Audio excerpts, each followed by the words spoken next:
The Joe Rogan Experience. At least today, we have other outlets for information. At least today, you can kind of get a sense of how things are true or not true based on really intelligent people that you know that are online that are talking about them.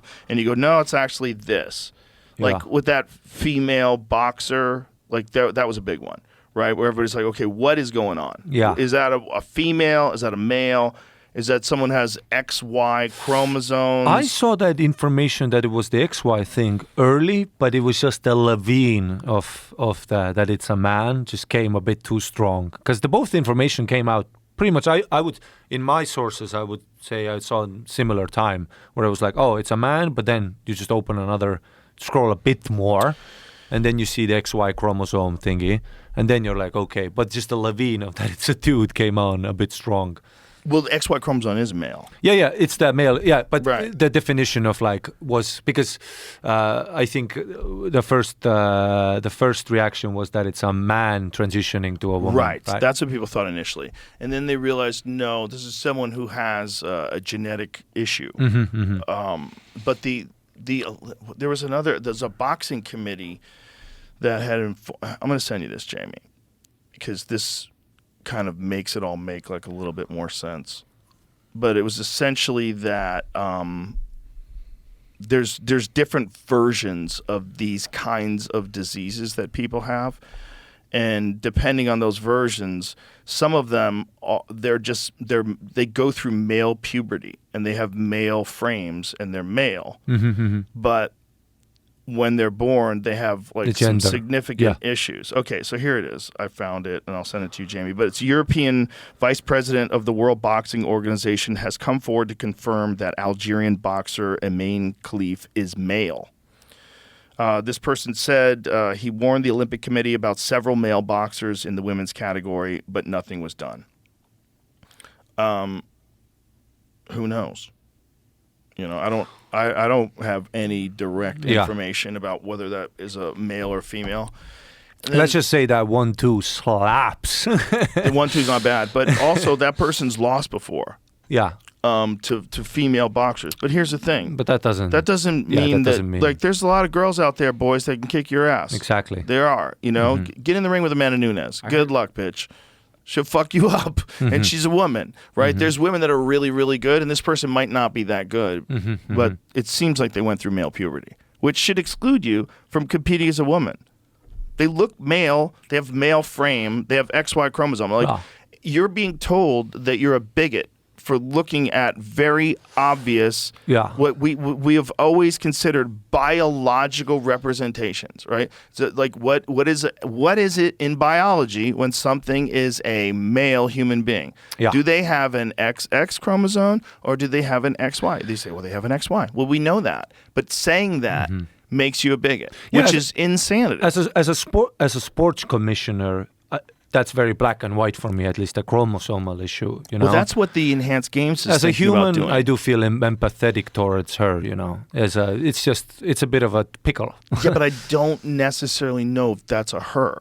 This is the problem. What they're saying, it's a male with a some developmental disease that they or developmental issue, some genetic anomaly, something that happens to them. But they have testes. And they go through male puberty, and they don't have the ability to get pregnant. Yeah. I don't even know if they have ovaries. Do they have ovaries? I don't know. I was gonna in this situation. I don't think they have eggs. I'm reading a version that CBS Sports put out where they talked to the International Olympics Committee and the IBA.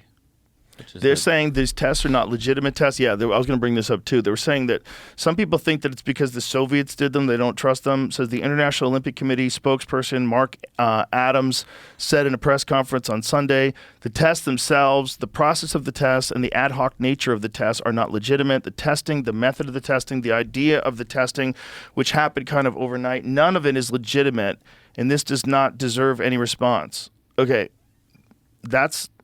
By saying it's not legitimate is a very weird thing. I had read it came up after this event where she beat an undefeated boxer, and then people got mad. Right. But did this person, let's Google this then.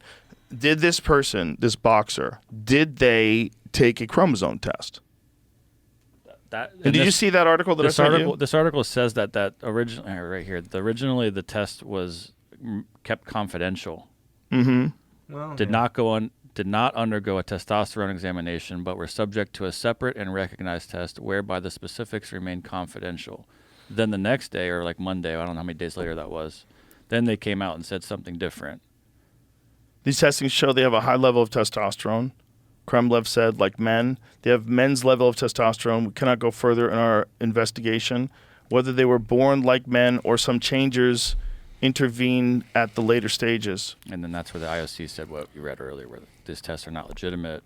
Right. Done overnight, Right, but they're not saying why they're not legitimate. This is what gives me pause. When they just keep saying it's not legitimate, the ad hoc nature of the tests are not legitimate, you have to say, when you're talking about a scientific test, there's some test that's repeatable, right? So if you can test for XY chromosome versus XX chromosome, do it.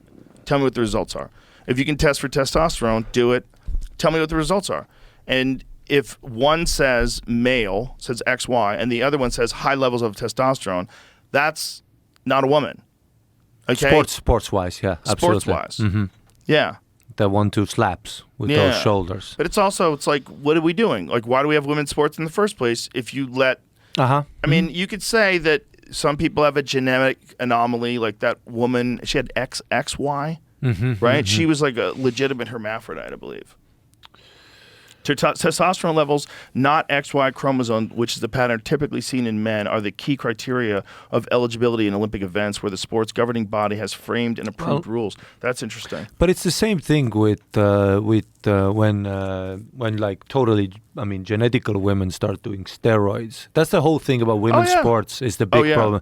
I remember like once they do it, they change their frame. I'm not making accusations, but Chris Cyborg, I remember, was a big thing in Strikeforce where it was the first time I saw where I was like, this is a big loophole in women's sports right now, especially combat sports, because it's about doing actually physical damage. 100%. It's very visibly seen, the difference. It's very, in other sports where it's reaction time and whatever, tennis or whatever, you might make the argument of like, just get better at the technique, But in combat, it's very visible because it's not only about the body and whatever. It's literally people who are on testosterone has been proven harder to KO because you're just ramped up. Yeah. Your testosterone, it's literally like the God particle. In the sense of fucking sports. They've stopped some fighters from fighting because they tested so high. Absolutely. They're like, get out of here. This fucking guys. Yeah.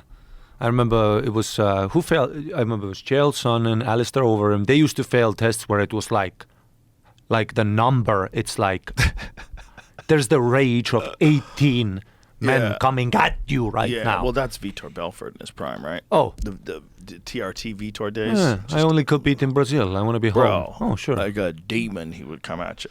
Like a demon. Yeah. He would have those videos where he was like on an elliptical machine, and the thing about this too, it's like if they're saying they're testing for testosterone levels, how often are you doing that? Because guess what? It's easy to make your testosterone levels crash. Real easy. Well, the whole thing is always that it's that testings. Yeah. You can. It's like pirating. Right. They're always a step ahead. They're always. Yeah, but all you have to do to kill your testosterone levels are drink alcohol, eat shitty food, and don't just get any fucking sleep. Live in the mountains of Dagestan and hope the connection flight is a bit late. That's